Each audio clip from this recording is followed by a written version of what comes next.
12시에 오픈랩이 있었는데 오픈랩 행사에 들어왔는지 모르겠다. 대학원 입시가 11월 달에 시작되니까 이제 11월 달 11일부터인가? 11월 11일부터인가?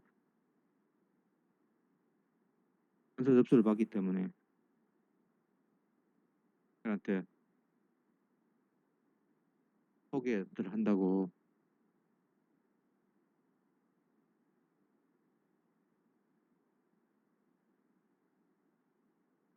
오늘 오픈랩 행사가 있었는데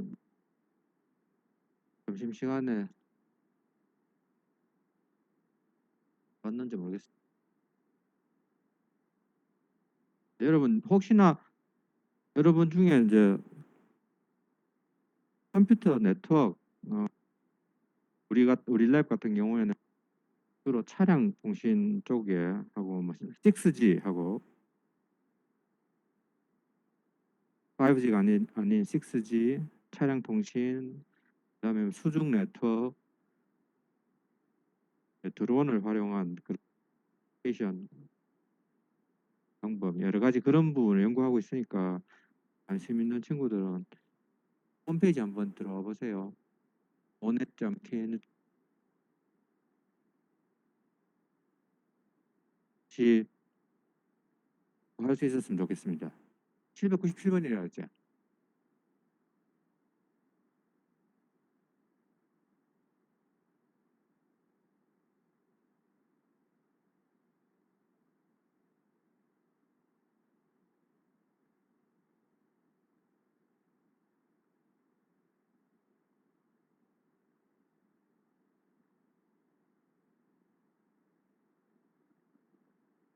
자, 그래서 오늘 뭐 진단 나가도록 합시다. 다행히 여기 다른 뭔가로 그 교체를 하는 바람에 이긴 되네요. 다행입니다. 그죠? 아, 중간고사 시험 치고 난 뒤니까 기말고사는 잘 쳐야 되겠다는 그런 생각을 좀 가졌으면 좋겠습니다. 기말고사는 지난번 중간고사 이후부터 시험 범위에 들어가는 거니까 한창 공부를 좀 착실히 하기 바랍니다. 지금부터는 우리 지난 시간은 데이터를 보내면 수신한 데이터 에러가 있다. 그걸 디텍션하고 그걸 해결하는 방법으로는 재전송을 요청한다든지 그다음에 뭐 재전송 요청이 아닌 자기가 데이터를 받았을 때 에러 위치를 대충이라도 찾아서 어떻게든 에러가 아예 있는 것보다는 뭔가 리던던트한 데이터를 보내가지고 수신 측에서 그걸 활용해가 송신한 데이터에 가장 가깝도록 이렇게 해주면 유용하게 쓰인다. 그래서 그러한 방법적인 면을 살펴봤습니다. 그죠? 자, 오늘부터는 그 에러를 리커버리하기 위해서 아까 이제 재전송이라는 걸 한다 했는데 그러면 재전송 요청은 어떻게 해야 되고 그래서 프로토콜 797번 달랬지 790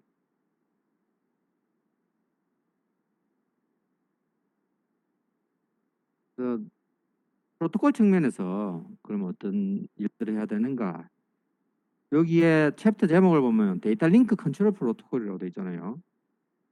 데이터 링크 컨트롤 프로토콜이라고 돼 있는데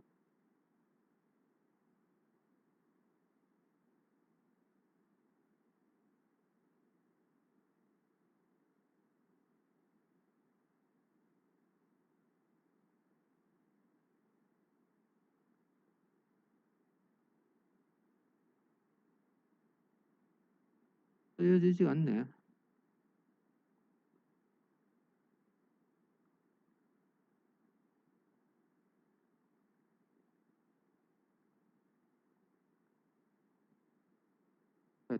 이렇게 이제 두 개의 시스템이 A라는 시스템하고 B라는 시스템이 직접 이렇게 연결돼 있는 여기서 직접 연결돼 있다라는 것은 유선일 수도 있고 무선일 수도 있습니다.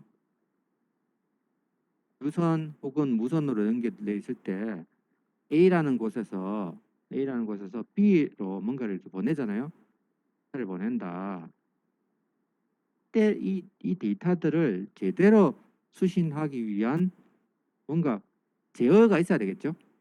제어라는 말은 우리가 제어를 한다라는 말은 이 데이터를 이제 우리가 주고받는 데이터 외에 이러한 데이터를 보내기 위한 별도의 다른 정보, 이게 이제 컨트롤 정보입니다. 우리가 보내고자 하는 정보는 이렇게 돼 있다. 그러면 이거를 보내기 위해서 별도로 따로 이렇게 주고받는 이러한 것을 컨트롤 정보다 이렇게 이야기한단 말이에요.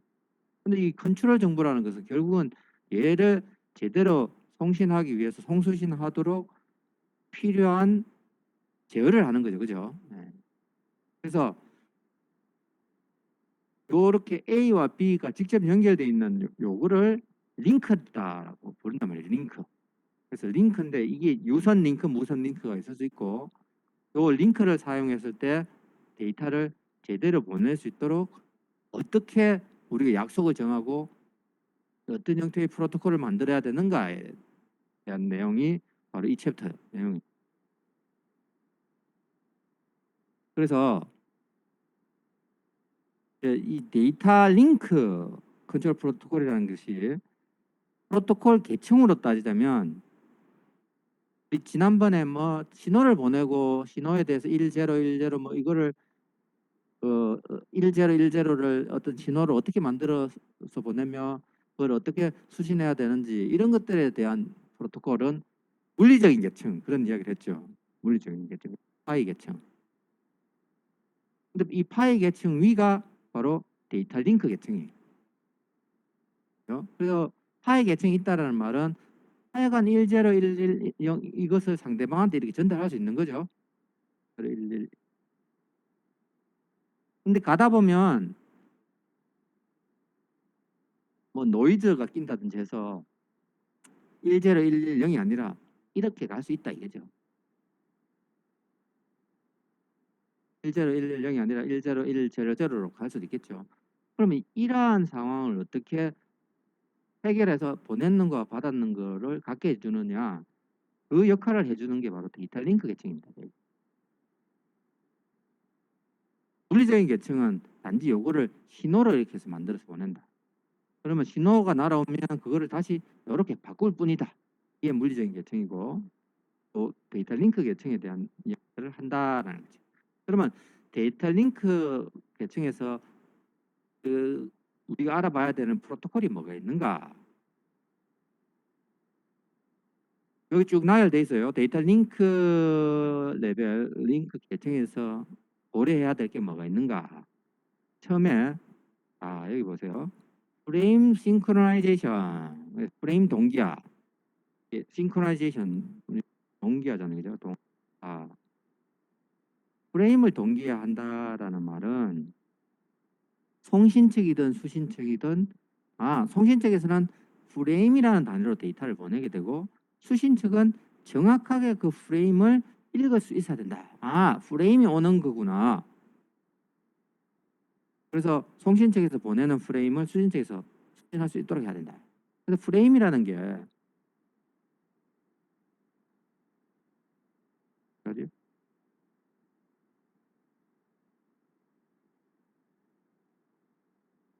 그래서 700 나중에 여기 지금 저기 접속한 친구 이창진 학생은 797번 넣을 수 있나? 입력이 안 되면 나중에 또 마칠 때 그거 체크하는 걸로 하자.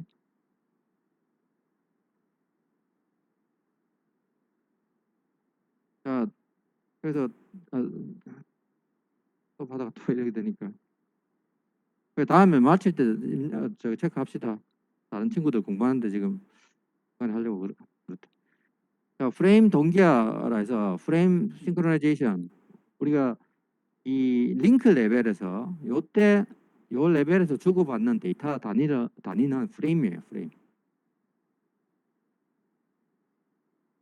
프레임이라는 용어를 쓰고요. 상위 계층인 네트워크 계층에서는 나중에 이제 배울 텐데 이때는 이제 패킷이라는 용어를 써요. 그리고 더 상위 계층인 뭐 트랜스포터 계층에서는 우리가 세그먼트 이런 용어를 쓰고, 그다음 응용해서 뭔가를 보내잖아요. 그걸 우리 메시지라고 이렇게 불러요. 그래서 계층마다 사실 처리하는 데이터의 단위를 이렇게 다르게 불러요. 이름 프레임. 그래서 프레임의 어떤 동기가 어떤 건가, 프레임을 보낸다는 게 어떤 의미인가, 이것도 살펴보고, 그래서 그것들을 컨트롤 프로토콜로 우리가 고려를 해봐야 된다.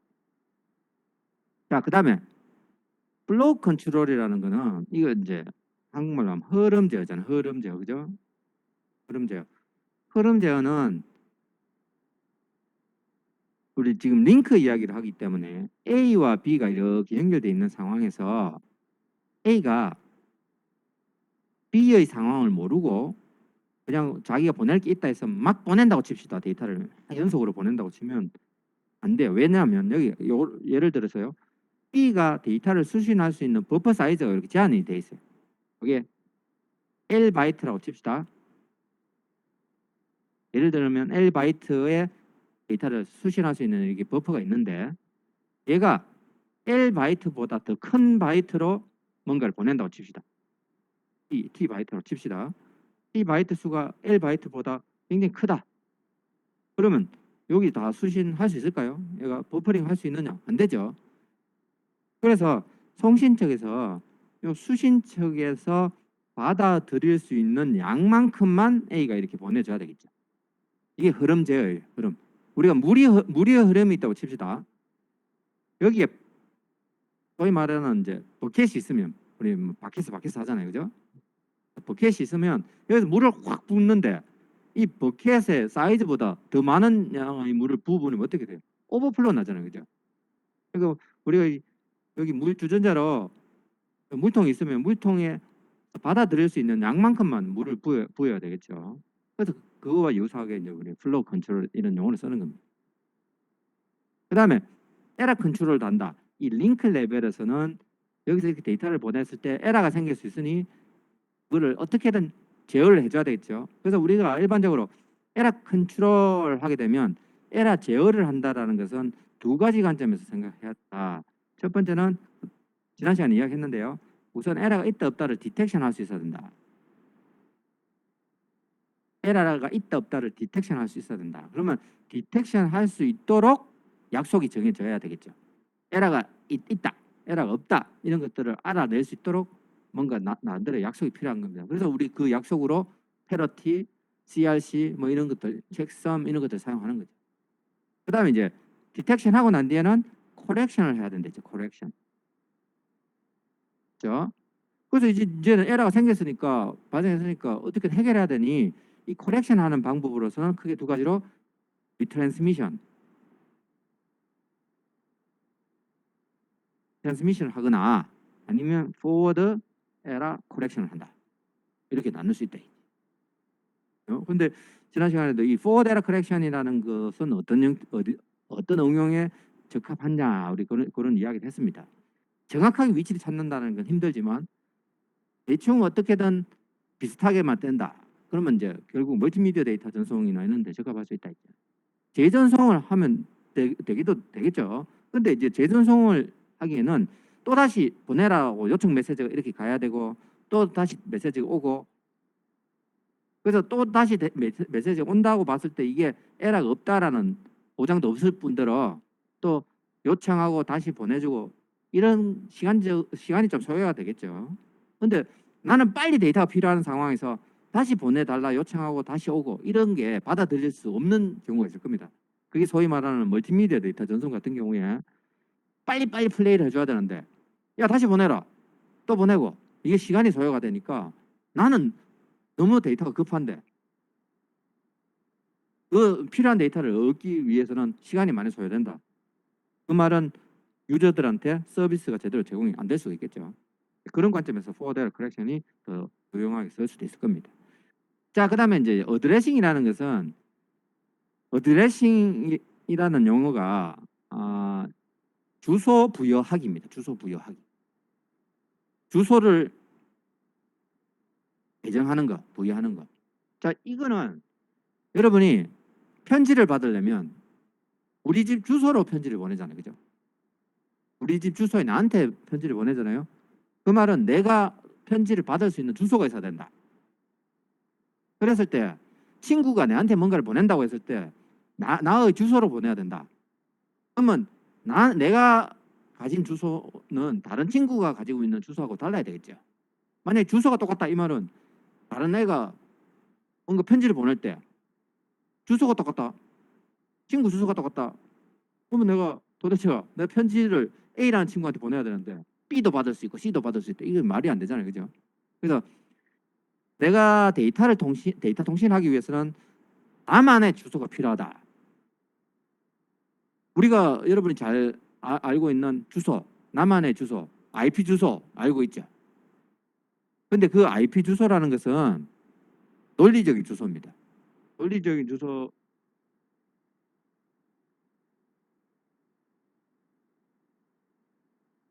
자, IP 주소는 논리적인 주소예요. 논리적인 주소라는 말은 얼마든지 바꿀 수 있다. 그리고 컨텍스트에 따라서 내가 IP 주소를 달리 받아야 된다. 그 말입니다. 어떤 말이냐면 여러분이 잘 알고 있는 IP 주소, 제 컴퓨터가 사용하는 IP 주소가 155.230.90.15다 이렇게 했을 때 155.230 요 자체가 경북대를 나타내요. 자체 경북대를 나타내고 경북대 안에서 내가 이게 부여받았던 주소입니다. 그걸 약간 테크니컬하게 이야기하면 요 앞쪽 155.230 요걸 네트워크 아이디라고 부르고요. 경북대라는 네트워크 아이디고 요 뒤에 90.15가 호스트 아이디 이렇게 불러요. 경북대 안에 있는 컴퓨터한테 준 거예요. 자, 이렇게 우리는 일반적으로 IP 주소를 할당받습니다. 근데 여기에서 내 컴퓨터가 15.230.90.15를 받았다. 그 말은 경북대 안에서만 유효한 거예요. 내가 이 컴퓨터를 들고 부산대를 갔다 이러면 부산대에서 워킹하기 위해서는 부산대 주소를 받아야 되겠죠. 그래서 그 IP 주소라는 것은 내가 어떤 경북대에 있을 때랑 부산대에 있을 때랑 다른 주소를 할당받아야 된다. 논리적인 의미의 주소다. 근데 자, 우리 데이터 링크 계층에서는요. 논리적인 주소를 이야기하는 것이 아니라 물리적인 주소를 이야기해요. 물리적인 피지컬 어드레스. 피지컬 어드레스라는 것은 여러분이 데이터 링크로 동작하기 위해서 마켓에 가서 네트워크 인터페이스 카드를 사가지고 와요. 네트워크 인터페이스 카드를 컴퓨터에다 꽂습니다. 그 꽂는 네트워크 인터페이스 카드 안에는 주소가 들어가 있어요. 그 주소는 바로 물리적인 주소라고 부르고 그 주소는 바꿀 수가 없습니다. 여러분이 컴퓨터를 들고 부산대를 간다 하더라도 그 카드 주소는 고정이 돼 있어요. 그걸 바꿀 수가 없습니다. 그래서 우리가 컴퓨터에서 사용하는 주소는 사실 두 가지 종류예요. 하나는 논리적인 주소, 여러분이 사용하는 잘 아는 IP 주소. 그다음에 카드 자체의 주소, 물리적인 주소. 그것들이 어떻게 변환이 되는가 이것도 알아야 돼요. 나중에 설명하도록 하겠습니다. 그다음에 이제 여기서 데이터를 주고받는 어떤 데이터를 성공적으로 보내기 위해서 어떤 메시지를 주고받아야 되는가, 어떻게 우리가 프로토콜을 동작시켜야 되는가 이런 것들에 대한 이야기를 쭉 해봅시다. 링크 매니지먼트라는 것은 링크가 살았는지 죽어 있는지 뭐 이런 것도 체크해야 된다 뭐 그런 거고. 자, 그래서 여기 봅시다. 우선 플로우 컨트롤. 플로우 컨트롤 아까 이야기했죠. 자, 테크닉인데 The technique for assuring that a transmitting entity does not overwhelm이라고 돼 있죠. 그래서 a receiving entity with data. 그러니까 데이터를 가지고 어떤 수신척의 능력을 갖다가 overwhelm 하지 않도록 해줘야 된단 말이에요. 그러니까 수신척에서 받아들일 수 있는 버퍼 사이즈가 제한돼 있는데 그 버퍼 사이즈 이상으로 데이터를 연속으로 보내면 오버플로우 나겠죠. 그러니까 송신측에서 수신측의 상황을 잘 보고 그거에 따라서 데이터를 잘 보내줘야 되는 게 바로 플로우 컨트롤입니다. 그래서 여기 두 번째 있죠. In the absence of flow control, the receiver's buffer may fill up and overflow while it is processing all data 이렇게 돼 있어요. 그래서 보면 알 거고 그죠? 그러면 프로토콜 차원에서 플로우 컨트롤이라는 것을 어떻게 하면 좋겠습니까? 이거죠. 그래서 여기 한번 보면 이런 걸 한번 생각해 봅시다.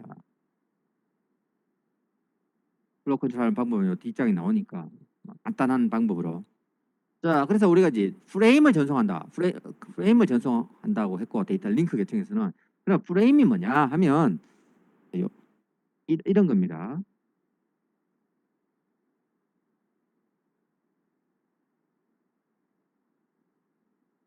여기 프리앰블이라는 게 오고요. 그냥 프리앰블이라고 칩시다. 그냥 이 프리앰블이라는 게 있어요. 있고 그다음에 데스티네이션 어드레스, 소스 어드레스, 타입, 데이터, 예, FCS. 자, 이렇게 지금 제가 뭔가 만들었죠. 요게 프레임입니다. 프레임. 우리가 이런 것 하나의 프레임이에요. 이런 형태로 이런 프레임을 만드는 것을 프레이밍을 한다 이렇게 불러요. 이렇게 이야기하는 겁니다. 그럼 이걸 왜 하느냐 하면 자, 아까 우리가 논리적으로 봤을 때는 이렇게 그림을 그렸어요. 링크라는 게 자, A가 뭔가를 보냅니다. 쭉 보내면 여기 이렇게 B가 받는다. 이렇게 그림을 그리잖아요. 그죠? 이거는 논리적인 링크예요. 그러면 논리적인 링크라고 이야기했네. 그렇다라는 말은 물리적인 링크가 있겠네. 그래서 물리적인 링크로 보면 자, 이건 논리적인 링크고요. 물리적인 링크라는 것은 진짜 A와 B가 하나의 라인으로 1대1로 이렇게 연결돼 있다. 이렇게 볼 수도 있고요.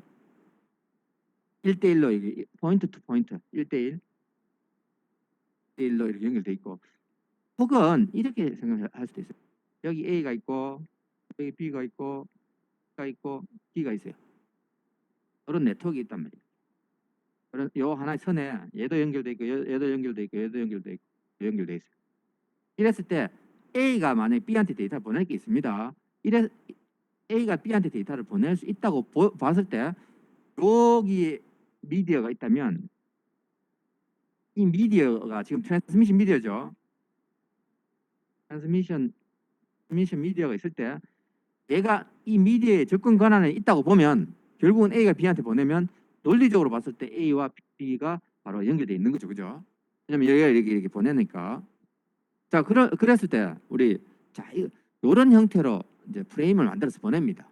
요런 그림이라면 요런 지금 A, B, C, D가 이게 연결되어 있는 요 그림을 예를 들은 거예요.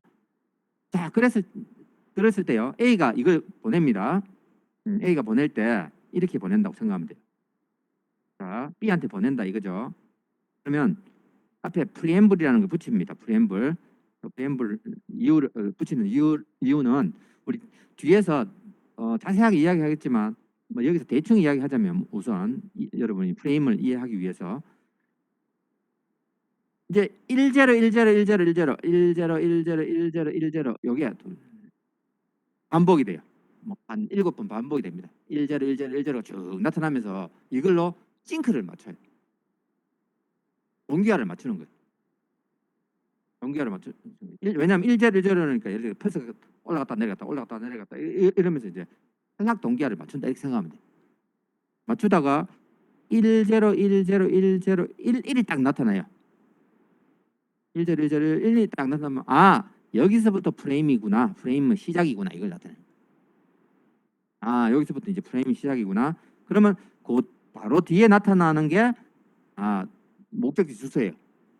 자, 여기서 A가 B한테 데이터를 보낸다고 봤을 때 B가 데이터를 읽어드려야 돼. 그래서 여기에 목적지 주소로 바로 B의 주소가 들어가는 거예요. B의 주소. 그 말은 A가 이제 데이터를 보낼 때 뭔가를 보내는데 야, 나는 이거 B한테 보내는 거야. 이렇게 이야기하는 거죠. B의 주소. 근데 이 B의 주소라는 게 아까 이야기했죠. 우리가 시장 가서 네트워크 카드를 사옵니다. 카드를 딱 사오는데 이제 이게 이렇게 연결되어 있는 거죠. 이렇게 라인에. 이랬을 때 이 네트워크 카드 안에는 롬이 있는데 이 롬 안에 물리적인 주소가 들어가 있어요. 롬 안에. 그래서 A가 B한테 보낼 때는 B의 B의 인터페이스 카드의 이 주소를 알고 있어야 돼. 그래서 그걸 여기다 넣어주는 거예요. 어떻게 알 수 있을까요? 이거는 나중에 프로토콜이 필요해. 알아내는 프로토콜이. 자, 그래서 B의 주소를 적고 A가 보내죠. 그 다음 A의 주소를 적어요. 그 다음에 이제 타입이라는 뭔가 정보를 적고요. 그리고 보내고자 하는 데이터를 여기다가 넣는 거예요. 이렇게. 그 다음에 지난 시간 우리 사이클릭 리던던시 체크 계산했죠. 그래서 forward error correction이라고 해서 우리 사이클릭 리던던시 체크의 저기 나머지 값 그걸 뒤에 여기다가 채우는 거예요. 이런 형태로 만드는 게 바로 프레임을 만드는 거고요. 이렇게 해서 만들어가 얘가 전송을 하게 되면 자 전송을 합니다. 그러면 B도 이거 수신하고 C도 수신하고 D도 다 수신해요. 왜냐하면 이 라인을 통해서 프레임이 전송이 되기 때문에 이 라인에 B도 연결돼 있고 C도 연결돼 있고 D도 연결돼 있잖아요. 그럼 신호가 쭉 전달이 되면 다 받아요. 이랬을 때 CD가 이제 이 부분을 읽습니다. 내 주소가 아니네. CD 카드 입장에서 또 주소 읽었더니 내한테 오는 게 아니네. 그럼 무시하면 되겠죠. B가 딱 보니까 이거 내 주소네 해서 읽어드리면 됩니다. 그리고 결국 A가 보낸 것이 B가 수신하게 되는 거죠. 그래요. 이런 것들이 프레임이에요. 프레임. 그래서 이걸 프레임 단위로 데이터를 보내는데 결국은 자 여기 그림에서 왼쪽에 에러가 없다 이런 상황이라면 계속 프레임이 1번 프레임, 2번 프레임, 3번 프레임, 4번 프레임 쭉 잘 가겠죠. 왼쪽 그림 보면 그렇습니다. 그죠? 자 그런데 우리가 데이터를 보내다 보면 데이터에 손실도 생기고 에러도 생길 수 있습니다. 자, 로스가 생기는 이유는 버퍼가 가득 차면 로스가 생기겠죠. 데이터를 보냈는데 자 2번 프레임 같은 경우는 한번 봅시다. 이 가다가 아예 못 갔어요. 못 갔는 이유 중에 하나가 버퍼가 이렇게 가득 차버려서 그 다음에 보내는 프레임은 오버플로 날 수도 있다. 그러면 당연히 못 갔는 꼴이 되겠죠. 그 다음에 이제 프레임 3번은 제대로 갈 수 있고 4번은 가다가 에러가 생길 수도 있습니다. 그죠? 가긴 가는데 여기 노이즈를 타고 보내는 거와 받았는 게 다르다 이 말이죠. 이런 상황이 충분히 생길 수 있단 말입니다. 이제 이런 것들을 어떻게 해결해야 되는가? 그래서 우리는 이제 기본은 프레임 단위로 보내는 거죠. 자, 그런데 아까도 이야기했다시피 흐름 제어를 해야 된다. 상대방의 상황을 보고 내가 더 이상 보내지 마라. 이렇게 이야기해야 된다. 간단한 흐름 제어 방법으로는 이걸 한번 생각해 볼 수 있을 겁니다. 자, 그림을 보면 소스가 프레임을 보냅니다. 프레임 단위로 데이터를 보내죠. 그러면 이 목적지에서 데이터를 받으면 그 프레임을 받으면 에러가 없으면 acknowledgement 액이라는 걸 보낸단 말이에요. 그래서 얘가 데이터를 보내잖아요. 얘는 데이터를 받으면 잘 받았다는 메시지를 이렇게 보내주는 거예요. 잘 받았다는 메시지를 받으면 다음 데이터 보내면 되는 거예요.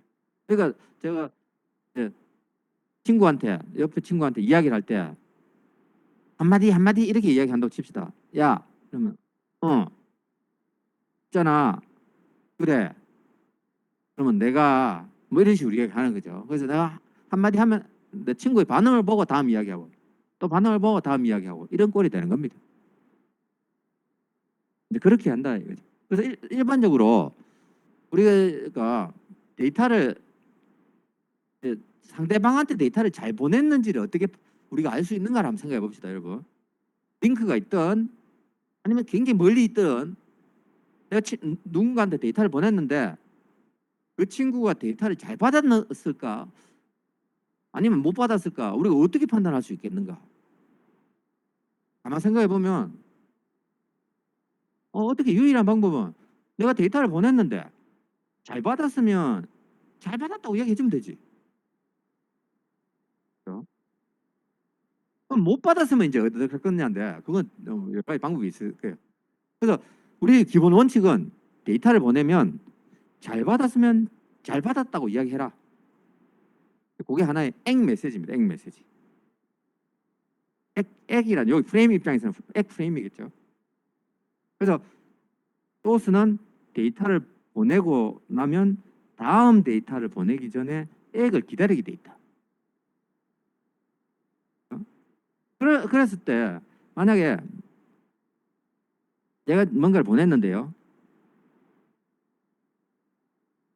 얘 입장에서 수신 측 입장에서 이 데이터를 더 받으면 안 되는 거예요. 여기가 준비가 안 돼 있다 이거예요. 일단 데이터를 하나 보냈어요. 그럼 데이터를 보냈는데 만약에 액을 보냈다가는 얘가 다음 데이터를 보낼 거예요. 이 다음 데이터를 받으면 이게 오버플로우가 난단 말이죠. 그러면 이 오버플로우를 막는 방법은 뭐냐 하면 다음 데이터를 못 보내게 해야 될 거 아니에요. 그 다음 데이터를 못 보내게 하는 방법으로는 액을 안 보내면 되겠죠. 그죠? 그래서 이게 이제 한 가지 방법이 될 수 있다. 이 플로우 컨트롤 방법으로. 물론 이거 말고 여러 가지 생각을 할 수 있어요. 여러분 나중에 컴퓨터 망을 배울 때 TCP나 이런데 이제 플로우 컨트롤하는 좋은 방법들이 또 나옵니다. 그래서 하여간 상대방의 버퍼 상황이 좋지가 않아서 그 상황을 고려해서 송신 측에서는 필요한 양만큼만 데이터를 보낼 수 있어야 돼요. 그런 것들이 프로토콜로 정의가 돼야 된다. 자, 그런데 우리가 사실 데이터를 상대방한테 보낼 때요. 이렇게 보낸다고 치고. 자, 제가 이제 보낼 데이터가 많아요. 여러분이 데이터를 보낼 게 많습니다. 보낼 많다라는 말은 이만큼 데이터를 보낼 게 있어요. 근데 이거를 상대방한테 보내는데 한 번만에 못 보낸다. 양이 많아가지고. 여기 A고 여기 B다. 보낼 양은 데이터 양은 많네. 근데 한 번만에 못 보내. 그게 어떤 말이냐면 비유를 하자면 저기 상담 누구한테 책을 갖다가 100권을 줘야 되는데 그 100권을 담을 박스가 없다. 100권을 책을 줘야 되는데 100권을 한 번만에 담을 수 있는 박스가 없다라고. 우체국에서 그걸 허용 안 한다고 이렇게 생각하면 돼. 그거하고 똑같은 거예요. 여러분이 아까도 제가 이야기했죠. 네트워크 카드를 사온다 했잖아요. 그죠? 네트워크 카드 요런 걸 사서 꽂습니다. 이걸 이렇게 딱 연결해서 꽂는데 이 네트워크 카드에서 만들 수 있는 이 프레임, 아까 이제 프레임이라는 게 있다 했잖아요. 그죠? 네. 이 프레임에 아까 뭐 데이터 부분이 있죠. 이렇게. 기억나죠? 이 데이터 부분에 크기에 제한이 있는 거예요. 이 데이터 부분, 데이터 양을 무턱대고 막 늘릴 수가 없습니다. 이거 물리적으로. 왜요? 물론 이제 꼭 물리적인 이유만이 아니라 나름대로의 이런 이유 있을 수도 있어요. 한쪽에서 데이터를 너무 많이 보내버리면 다른 친구들은 무조건 기다려야 됩니다. 아까 이런 그림 그렸죠. 이렇게 A, B, C라고 치면 A가 데이터를 보낼 때도 이 라인을 써야 되고 B가 데이터를 보낼 때도 이 라인 쓰고 C가 보낼 때도 이 라인 쓰고 D가 보낼 때도 이 라인 쓰면 하게 되면 얘가 A가 보낼 데이터가 많다 해가지고 자기가 정말 긴 데이터를 계속 보내고 있다라고 하면 다른 애들은 보낼 찬스조차도 못 받죠. 내가 다 보낼 때까지. 그죠? 그러니까 조금 이제 근사한 용어로는 독점한다 이렇게 이야기할 수 있는 거지. 어떤 이 채널 그 미디어를 누군가가 독점을 해서 계속 지 혼자 보내고 있다. 그러면 안 된단 말이에요. 그래서 좀 나눠 보내자. 그런 차원에서라도 좀 크기에 제한을 둬야 된다. 우리 여기 그 저기 뭐 대화를 할 때 어떤 한 친구가 일어나가서 계속 지 혼자 떠들면 그죠? 그거하고 비슷하다고 치면 어쨌든 물리적으로 한 번만 보낼 수 있는 크기에 제한이 있다고 보면 못 보냅니다. 그래서 이걸 어떻게 보내야 되겠어요? 잘라서 보낼 수밖에 없겠죠. 잘라서 보낸다고 봤을 때 보내고자 하는 데이터량이 이렇게 많다고 치면 돼요. 그러면 하나하나가 이제 프레임으로 만들어져서 가야 되겠죠. 그러면 이제 프레임을 보내는 방법으로는 자 많은 프레임을 보낼 때 일단 프레임 하나를 보냅니다. 프레임 하나를 딱 보내고 아까 프레임이 제대로 갔는지 안 갔는지는 액이 오면 제대로 갔다 판단한다 했죠. 이거 잘 받았다라는 메시지를 보내준다 이거예요. 그러면 다음 프레임 보내면 되겠죠. 또 다음 프레임에 대해서 액이 오면 더 다음 프레임을 보내면 되겠죠. 이렇게 하면 될 겁니다. 아무 문제가 없겠죠. 근데 이 방법은 사실 답답해 죽는 방법입니다. 여러분 보기만 해도 답답해요. 왜? 보낼 양은 많은데 보낼 데이터 양은 많은데 하나 보내놓고 잘 받았다 메시지 오면 다음 거 보내고 또 잘 받았다 메시지 오면 또 다음 거 보내고 이 환장하죠, 그죠? 너무 느리다. 그럼 그거를 너무 느린다라는 것을 조금 다르게 분석 차원에서 어떻게 이야기하면 좋겠는가? 너무 느린다라는 것을 조금 있어 보이게 하자라고 한번 생각해 봅시다. 있어 보이게 한번 이야기해 봅시다.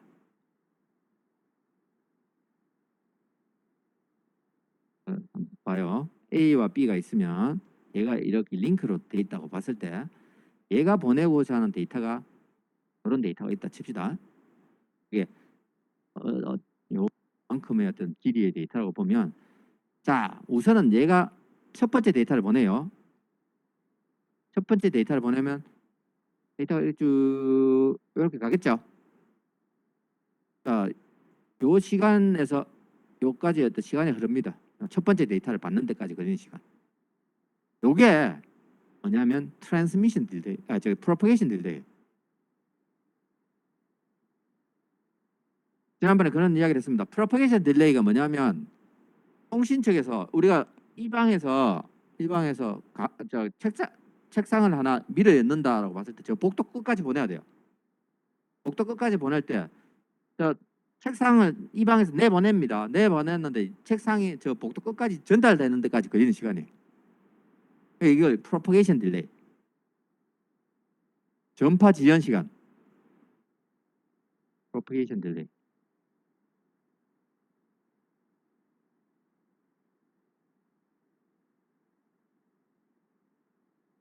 프로퍼게이션 딜레이는 그야말로 거리에 디펜던시가 있는 거죠. 거리 d미터가 있다면 우리 전파의 속도는 2 곱하기 10의 8m/s이거든요. 1초에 2 곱하기 10의 8m 갑니다. 그럼 결국은 d라는 미터를 가는데 몇 초 걸릴 건가 계산이 되겠죠. 자, 그 다음에 이제 이걸 보냅니다. 쭉 보내면 이게 쭉 이렇게 가겠죠. 그럼 요게 다 가는 시간은 얼마냐? 요거는 트랜스미션 딜레이입니다. 트랜스미션 딜레이.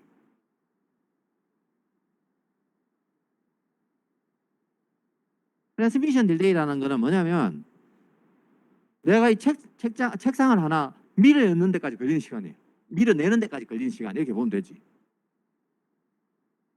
프로퍼게이션 딜레이라는 것은 전파가 여기서부터 저기 뒷거리까지 가는 데까지 걸리는 시간이고 트랜스미션 딜레이라는 것은 내 이거 책상 하나를 내밀는 데까지 걸리는 시간.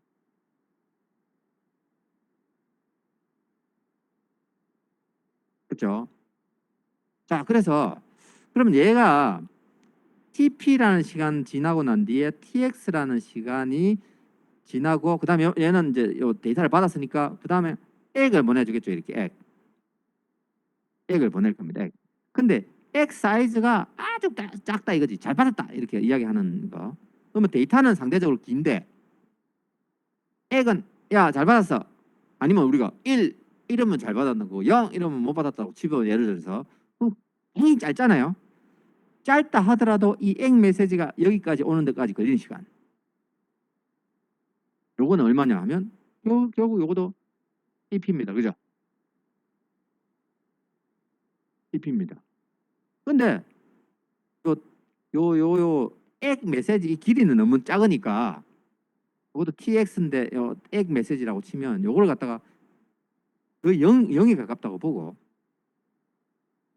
그죠? 그럼 토탈 여기서부터 여기까지 시간을 한번 재보면 계산해 보면 TP가 2번, TX 1번 맞죠? 그래서 TP가 2번, TX 1번입니다.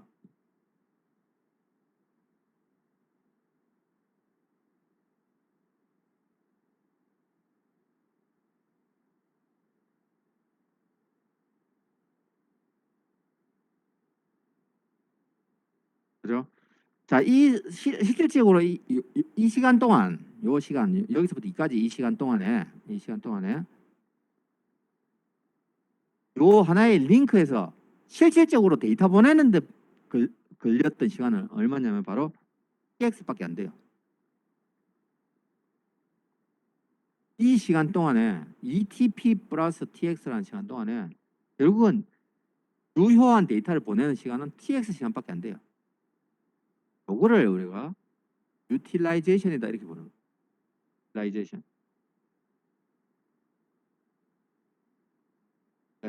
얼마나 효율적으로 사용했느냐 이거라. 근데 이거를 한번 TX로 나눕시다. TX로 나눠요. 분모 분자를. 그러면 1 곱하기 TX분의 TP 플러스 1이죠. 그죠? 그러면 TX 플러스 TP를 우리가 뭐라고 할 수 있냐면 A라고 다시 해봅시다. 그럼 EA 플러스 1이에요.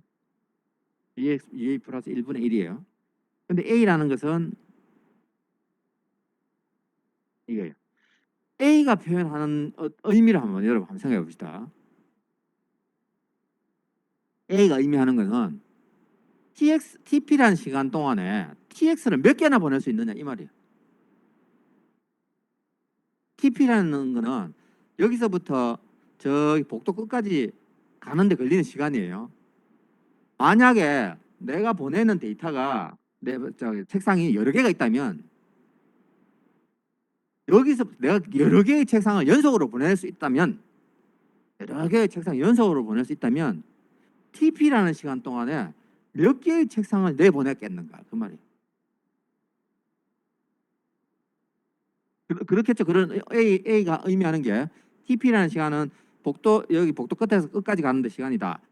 근데 내가 이제 하나의 책상을 내보내는데 걸리는 시간이 TX라고 봤을 때 연속으로 내보내는 게 가능하다면 복도 끝까지 갈 동안 몇 개의 책상을 내보낼 수 있겠는가? 그러니까 이게 다르게 표현하면 우리가 여기서 여기까지 패킷을 보낸다고 프레임을 보낸다고 봤을 때 프레임을 여러 개를 이렇게 막 보낸다면 요서 여기까지 가는데 여기 TP라는 시간이 걸리는데 요 각각이 TX니까 몇 개까지 깔 수 있는가 이 말이죠.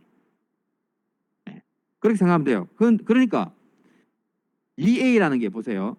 왔다가 오는 데까지 걸리는 시간이 그러니까 여기 왔다가 오는 데까지 걸리는 동안에 몇 개까지 보내겠는가? 그리고 2개까지 보낼 수 있는데 그 다음에 하나를 이미 보냈으니까 플러스 하나 안에 들어갔으니까 이 안에 이 시간 동안에 결국은 하나밖에 못 보낸다 그 말이에요. 우리가 2A 플러스 한 개나 보낼 수 있음에도 불구하고 하나밖에 못 보낸다. 얼마나 이걸 비효율적으로 쓰느냐 이 말이지. 그래서 여기서 스탑 앤 웨이트라고 하는 이유는 데이터를 탁 보내놓고 액이 올 때까지 기다린다. 스탑. 그러니까 데이터를 보내놓고 스탑. 액이 올 때까지 기다린다. 액이 오면 다음 거 보내고 액이 오면 다음 거 보내고. 그러니까 이게 이제 우리 소위 말하는 링크의 유틸라이제이션은 엄청나게 떨어진다. 이렇게 생각할 수 있겠죠. 그러면 링크의 유틸라이제이션을 떨어지면 높이는 방법은 뭐가 있겠습니까? 연속으로 보내는 겁니다. 보낼 게 있으면 연속으로 데이터를 막 보내주는 거예요. 자, 그래서 연속으로 보낸다는 말은 이렇게 되는 거예요. 우리가 아까 프레임 1번 보내고 액 받았잖아요. 그게 아니라 보낼 게 있으면 막 보내는 거지 이렇게. 얘는 받으면 액을 보내주는 겁니다. 이렇게.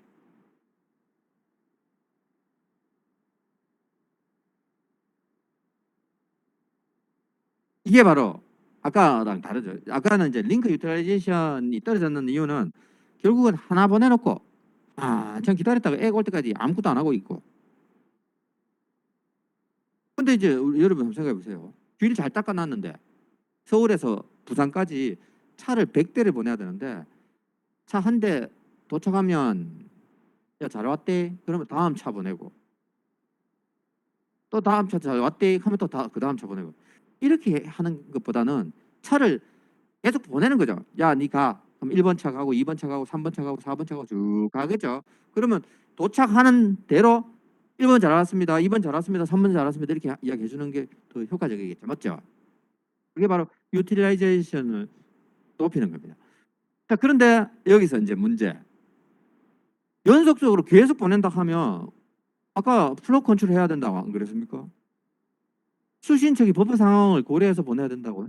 그렇죠? 그러니까 우리가 연속적으로 보낼 수 있는 데이터량이 제한되는 겁니다. 무턱대고 연속으로 데이터를 보내면 안 되는 거예요. 수신척의 버퍼 사이즈를 고려해야 된다. 그래서 여기 봅시다.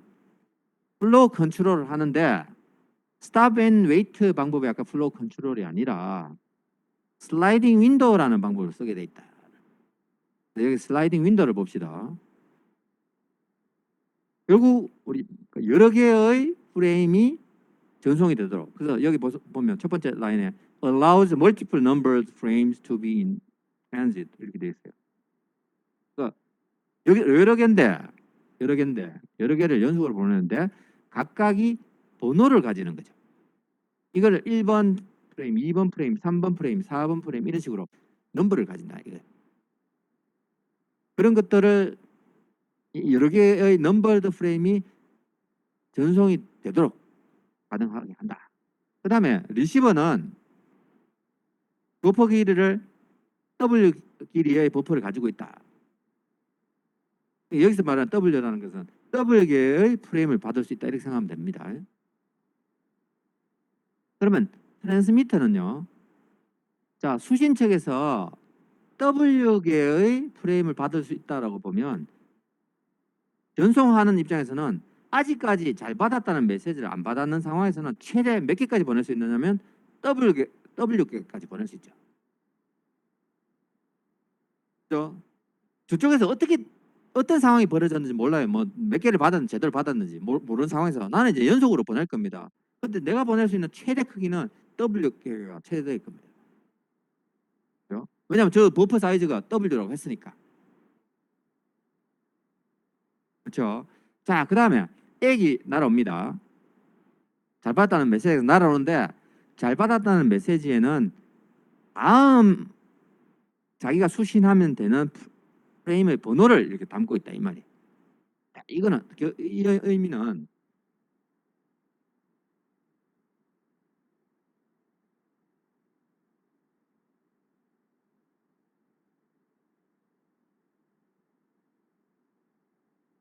제가 이렇게 프레임을 하나 보냈어요. 1번 프레임 이렇게 보냈단 말이죠. 그러면 잘 받았다는 메시지를 보냈는데요. 이제 1번 잘 받았다 이렇게 할 수도 있겠지만 여기서는 2번 이렇게 보낸다 이 말이죠. 1번까지 잘 받았고요. 제가 다음에는 2번이 올 거라고 기대할게요. 그러니까 다르게 표현하면 내가 1번 잘 받았으니까 당신은 2번 보내면 됩니다. 딱 이렇게. 그러면 얘가 이게 송신책에서 이걸 받았을 때 1번 잘 받았구나. 2번 보내면 된다는 거구나. 2번 이렇게 보낸다 이거죠.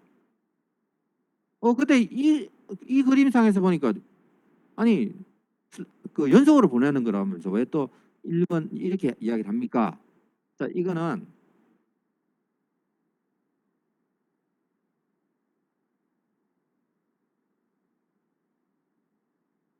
연속으로 보낸다고 해놓고 마치 스탑 앤 웨이터 형태로 지금 있죠. 그래서 그거를 다시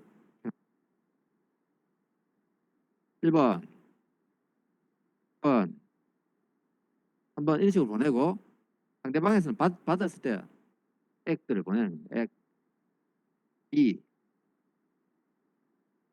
3, 4 이렇게 보내. 그런 의미고. 자, 그런데 여러분 이런 형태로 이제 보낼 때 결국 이제 보낸다라는 말은 프레임을 보낼 때, 프레임을 지금 하나의 프레임, 우리가 앞서 이만큼의 프레임을 보낼 때 이게 한 번만에 못 보내니까 어쨌든 잘라서 보낸다고 치면 이게 1번, 2번, 3번, 4번, 5번 이런 식으로 넘버링을 한다 했잖아요. 그죠? 넘버링 한다는 말은 프레임 안에 넘버 정보를 가지고 가야 되는 거죠. 프레임 안에 넘버 정보가 있어야 되는 겁니다. 근데 넘버 정보라는 것은 우리가 이제 이게 자, 요만큼의 데이터를 보낸다고 해가지고 번호를 찍는다고 쳐봐요. 이게 예를 들면 뭐 0, 1, 2, 3, 4, 5 이렇게 찍는다고 봤을 때 요 넘버로 사용할 수 있는 요 비트의 수가 있겠죠. 이게 3비트다. 3비트를 넘버로 사용한다.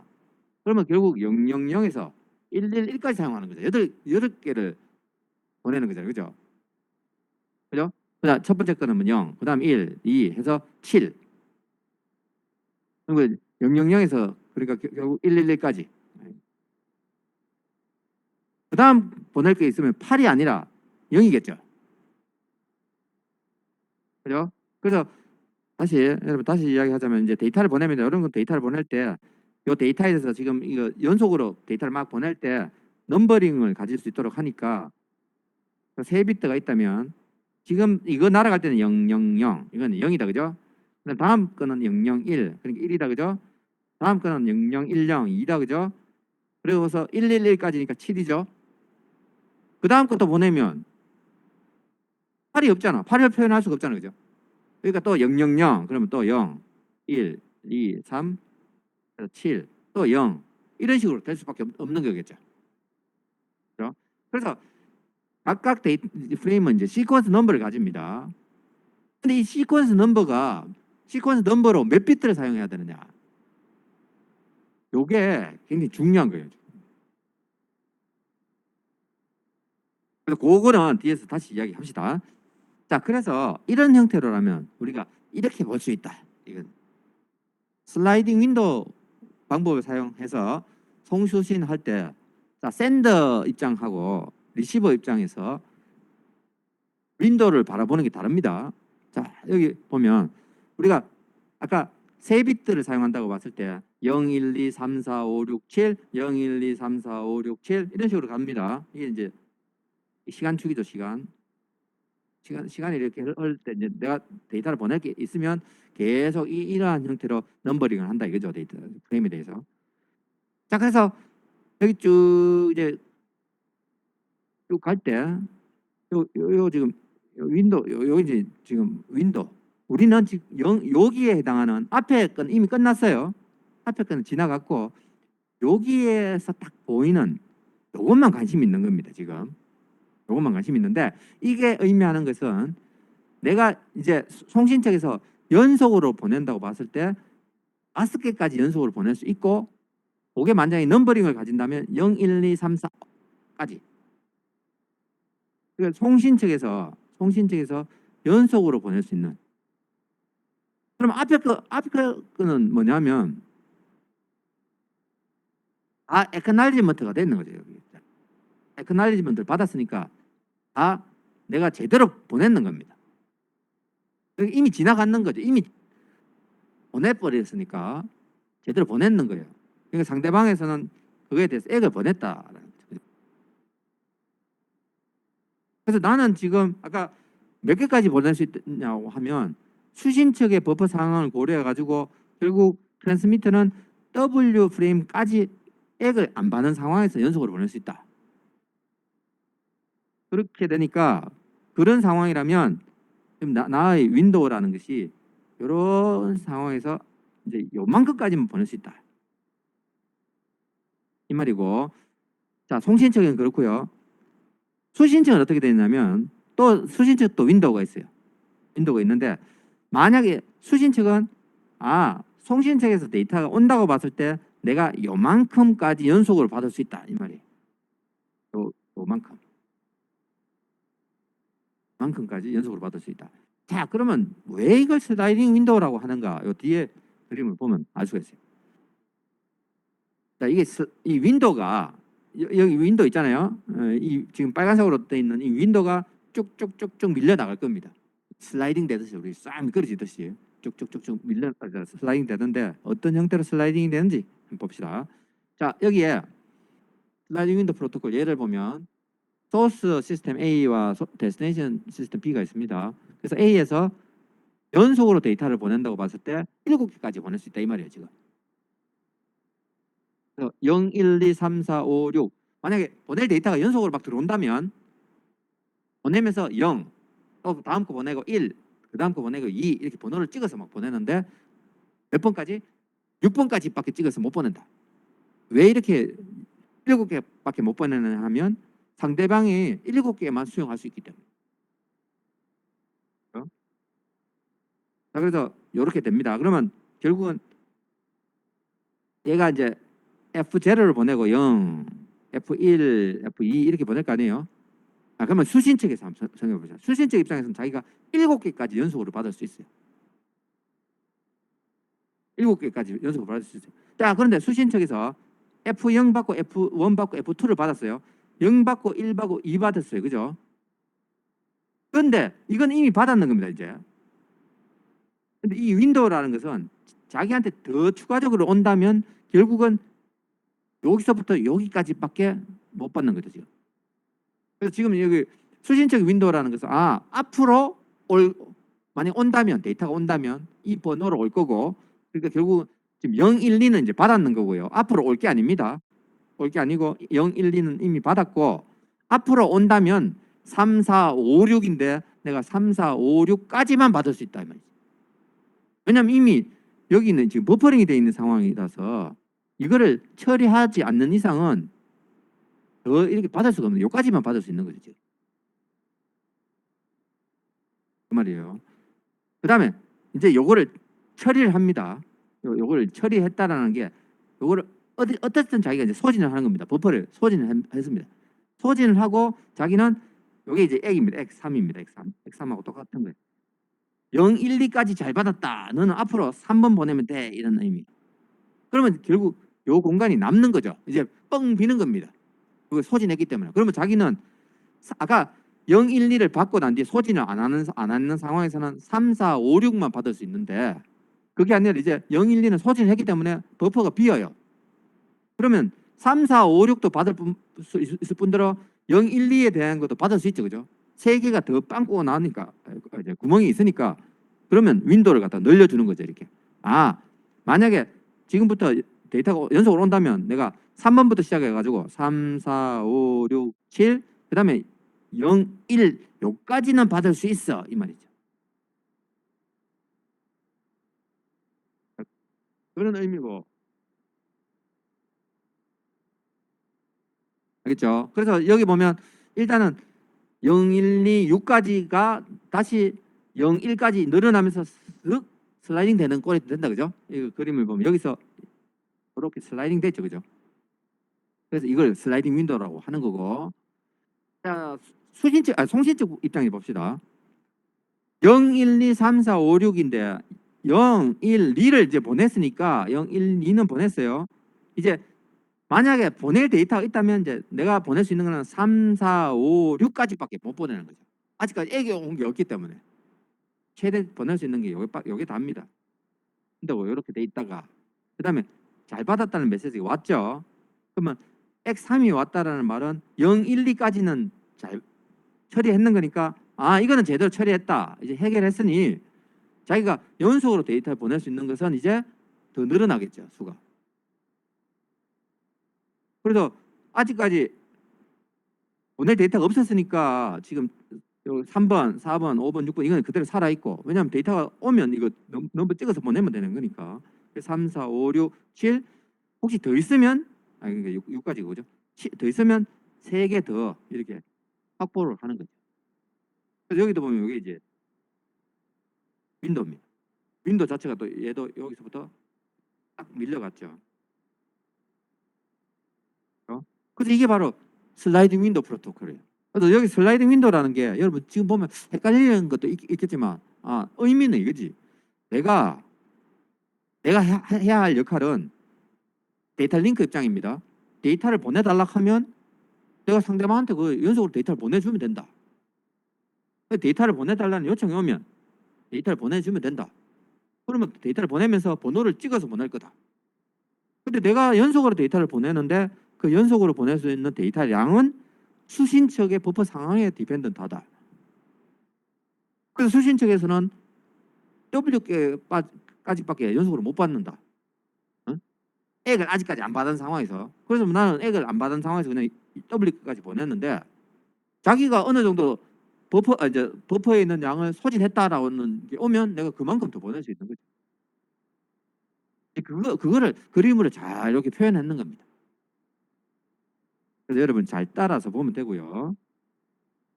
잘 따라서 보면 되고 요 부분 이야기를 나중에 이야기 좀 할 거예요. 시퀀스 넘버 요 사이즈 부분을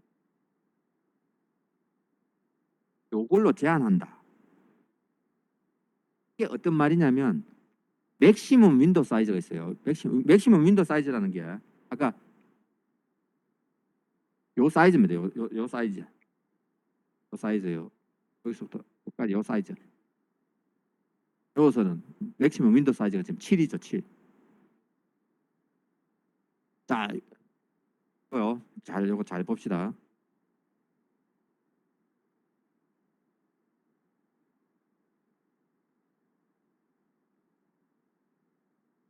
자, 맥시멈 윈도우 사이즈라는 거 하고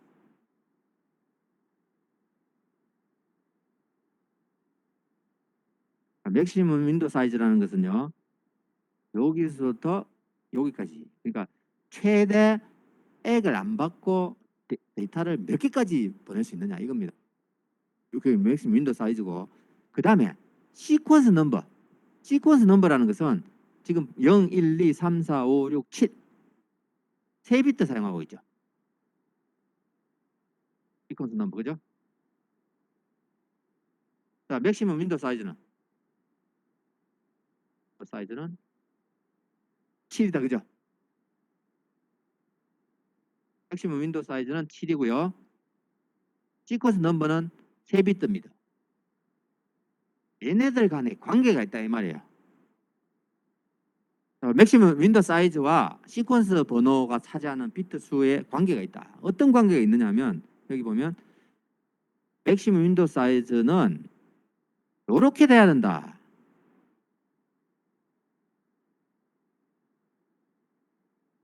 K가 필드의 사이즈예요. 필드의 사이즈라는 말은 3비트, 3비트를 사용한다.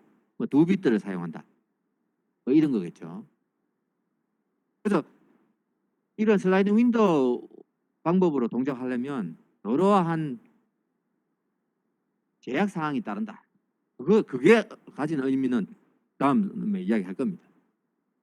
그래요? 자, 그렇다. 그 정도만 이해를 하고 자, 요 조금만 더 이야기하고 이제 다음에 또 이어서 이야기합시다. 자, 그래서 우리가 이제 그런 슬라이딩 윈도우 프로토콜 형태로 플로우 컨트롤을 하게 돼 있다. 그래서 여기에 더 나아가서 에러 컨트롤을 하게 되는데 에러 컨트롤은 우리 지난 시간에 뭐 기본적인 살펴봤죠. 에러 디텍션 하는 거, 패러티 방법, CRC 방법 뭐 이런 것들이 있었다. 그죠? 그다음에 데이터 여러분이 우리 여러분들한테 자, 링크가 하나 있어. 데이터를 서로 잘 주고받아야 돼. 어떻게 하면 될까? 어떻게든 여러분 아이디어를 내야 될 거 아니에요. 내가 데이터를 보내는데 상대방이 잘 가야 돼요. 그럼 forward error correction은 뭐 없다 하더라도 forward error correction은 우리 여기서 고려 사항이 아닌다 하더라도 내가 데이터를 보냈는데 잘 안 갈 수도 있다. 그럼 어떻게 해결하지? 여러분 한번 고민을 한번 해보세요. 그 방법적인 걸 찾아야 돼 사실. 데이터는 제대로 안 갈 수 있다. 그런데 제대로 갔는지 어떻게 알지? 그래서 에러 디텍션하고 어쨌든 다시 보내달라고 하죠. 자, 여기서 파지티브 액놀리지먼트라는 것은 액을 보내준다. 잘 받았다는 메시지를 보내준단 말이죠. 제가 데이터를 보냈는데 잘 받았어요. 네거티브 액놀리지먼트는 뭐냐 하면 못 받았어요. 이렇게 보는 거예요. 야, 네가 보내는 지금 에러다. 에러다. 액은 네가 보내는 거 에러가 없다. 이렇게 이야기하는 거죠. 그러니까 데이터 수신했는데 에러네. 야, 네가 보내는 거 에러야. 이렇게 이야기하는 게 네거티브 에커널리지먼트. 네가 보내는 거 잘 받았다. 포지티브 에커널리지먼트. 자, 근데 우리가 이런 걸 한번 생각해 봅시다. 얘는 제대로 자, 얘에 대해서만 지금 제대로 가는지 안 가는지 체크했어요. 근데 여러분 한번 생각해 봅시다. 얘가 데이터를 보냈는데 얘가 뭔가를 또 보내요. 이것조차도 사실 에러가 생길 수도 있고 이게 버스가 생길 수도 있겠죠. 그죠? 여러분, 제가 뭔가 여러분한테 데이터를 보냈어요. 근데 여러분이 뭔가를 이야기했는데 그게 난 무슨 말인지 모르겠어요. 그러면 지금 잘 받았다 했는지 아니 못 받았다 했는지 난 모르겠는 거죠. 그죠? 그럼 그런 상황은 어떻게 할 거냐 이겁니다. 그래서 사실 이게 쉬운 문제가 아니에요. 우리가 데이터를 보내면 잘 받았다는 메시지를 받게 돼 있는데 잘 받았다는 메시지가 안 올 수도 있는 겁니다. 제대로 안 올 수 있다는 거죠. 이런 상황까지 고려를 한다면 우리가 이런 것도 한번 생각해 봐야 돼요. 타임아웃을 도입을 시켜서 내가 데이터를 보냈는데 잘 받았다는 메시지를 기다리게 돼 있습니다. 기다렸는데 기다려도 잘 받았다는 메시지가 안 오는 거죠. 아까 방금 뭔가 보냈는데 이게 액이 오다가 에러를 가지고 있다. 혹은 이게 로스가 생겼다. 그래도 이건 못 받았는 거죠. 어쨌든 제대로 된 액을 못 받았는 겁니다. 내가 데이터를 보냈는데 제대로 된 액을 못 받았다라는 말은 내가 제대로 된 액을 받을 때까지 나는 좀 기다려 보는 거라. 근데 제대로 된 액을 언제까지 기다려야 되노? 타임아웃을 두는 겁니다. 그래서 내가 한 10초까지 한번 기다려 볼게. 10초 기다렸는데 그 사이에 제대로 된 액이 안 왔다. 그러면 나는 재전송하겠다. 그렇겠죠? 그래서 한번 그런 상황을 한번 생각해 보면 데이터를 보냈다. 그럼 상대방은 액을 보내게 돼 있다. 나는 액을 기다리게 돼 있다. 근데 기다려도 액이 안 온다. 그럼 뭔 일이 생겼다. 난 재전송할게. 재전송합니다. 똑같은 데이터. 그런데 문제는 수신 측 입장에서는 내가 데이터를 받아가지고 제대로 받았다라는 것을 액을 보냈는데 액이 제대로 안 가는 바람에 상대방에서 재전송을 해버리면 내 입장에서는 잘 받았다 해가지고 줬으니까 당연히 다음 데이터가 올 거라고 생각하고 제가 이제 수신청 입장입니다. 나는 데이터를 수신하고 난 뒤에 잘 받았다는 메시지를 보냈으니까 당연히 다음 데이터가 올 거라고 기대하고 있고 근데 실질적으로 액은 제대로 안 갔고 송신 측에서는 재전송을 해버렸고 그럼 수신 측에서 뭔가를 데이터를 받았을 때 이게 새로운 데이터인지 아니면 재전송 데이터인지 이걸 알아야 되겠죠. 그래서 우리는 시퀀스 번호라는 걸 사용할 수밖에 없다. 데이터를 보낼 때는 번호를 찍어서 보내게 되고 만약에 내가 재전송을 한다고 봤을 때는 똑같은 번호를 찍어서 보내줘야 된다. 그래서 수신 측 입장에서는 아까 번호 받았는 건데 또 왔다 이러면 재전송이죠. 그래서 그런 우리가 이제 에크날리지먼트 그리고 네거티브 에크날리지먼트 타임아웃 시퀀스 번호 이런 것들 다 고려해야 되고 그 다음에 슬라이딩 윈도우 프로토콜을 사용하고 있기 때문에 플로우 컨트롤도 해야 되니 윈도우 사이즈 시퀀스 넘버 필드 크기 이런 것까지 다 고려해야 된다. 그 프로토콜이라는 게 쉽게 뭐 구현되는 건 아니겠죠. 쉽게 뭔가 프로토콜이 만들어지는 건 아닙니다. 골치 아픈 거죠 지금. 여러분한테 지금은 있는 거 쓰면 되는데 하다못해 이제 라즈베리 파이하고 아두이노 이런 것들 쓰고 여러분 IoT 시스템을 만듭니다. 그래서 데이터를 컬렉션을 하겠다고 칩시다. 데이터 컬렉션 하는데 모든 물건에 여기 그 상태 정보를 이제 전달하도록 돼 있다고 칩시다. 시계도 그렇고, 시계도 그렇고, 여기 뭐 볼펜도 그렇고, 아니면 여기 다니는 사물도 그렇고, 뭐 동물도 그렇고, 거기 다 IoT 단말기를 설치하고, 다 자기의 뭐 정보를 준다고 칩시다. 그럼 저는 그걸 이제 컬렉션 하는 거죠. 그래서 스테이터스 정보도 다 준다고 봤을 때, 그 데이터를 컬렉션하기 위해서 제대로 된 데이터가 오도록 내가 뭔가를 개발해야 되니까, 그때 신뢰성 있는 데이터 전송을 하기 위해서 에러 없이 데이터 전송할 수 있도록 만들어라 이러면 이제 여러분 아이디어 내야 되는 거죠. 그럼 어떻게 할 거냐 이겠지. 데이터가 제대로 갔는 거 어떻게 확인하고, 이런 것들이 사실 우리가 당면한 문제입니다. 근데 이제 잘 구현되어 있는 게 있으니까 그거 쓰면 되겠지만, 그걸 또 경량화 시켜야 되고, 막 덩치가 큰 거는 줄여야 되고 이렇다면 사실 골치 아픈 문제겠죠. 그래야 우리가 이런 방법을 배우는 겁니다. 자, 그래서 요 한 가지 하고 진짜 마칠게요. 오토매틱 리트윗 리퀘스트에서 ARQ라는 방법이 있습니다. 그래서 ARQ라는 방법이, 자, 아까 여기 두 개의 시스템을 이렇게 연결했을 때, 얘가 데이터를 보냈을 때 얘가 제대로 수신할 수 있도록 하는 겁니다. 그래서 이 방법으로 데이터를 보내면 액을 받고, 또 데이터를 보내면 액을 받고, 또 데이터를 보내면 액을 받고, 아까 이야기했죠. 스탑 앤 웨이트 맞죠? 스탑 앤 웨이트 방법이 있고요. 이거를 다른 데서는 이렇게 이야기할 겁니다. 아이들 RQ.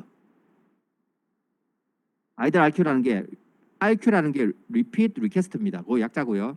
automatic repeat request 그 약자로 ARQ라 하지만, 방금 이야기한 것처럼 stop and wait 형태를 우리 아이들 RQ라고 하고, 아이들 논다라는 겁니다. 하나 보내놓고 자기는 아이들 한다, 논다라는 거다. 그런 방법이 있고요. 그러면 이제 요거에 반대되는 개념이 continuous RQ예요. continuous RQ. 컨티뉴어스 RQ에 해당하는 게 바로 요겁니다. 두 개. 고백앤하고 셀렉티브 리핏.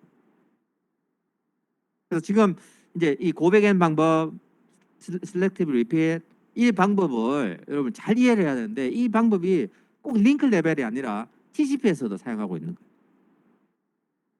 트랜스포터 계층에서도 데이터를 신뢰성 있게 보내야 되기 때문에 다 이 방법들을 변형해서 쓰고 있습니다. 그렇죠? 여러분이 오늘 뭐 간단하게 우리가 그 데이터 링크 컨트롤이 뭘 해야 되는 건지, 이제 유틸라이제이션이 담고 있는 의미가 뭔지, 그다음 플로우 컨트롤이 뭔지, 플로우 컨트롤을 하기 위해서 슬라이딩 윈도우를 사용했는데 그 슬라이딩 윈도우가 가지는 특성이 뭔지, 그런 것들을 좀 이해하기 바랍니다. 그렇죠?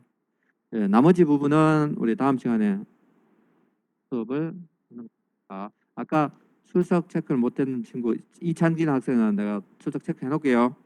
자, 오늘 수업은 여기까지 하겠습니다. 여러분 수고했습니다.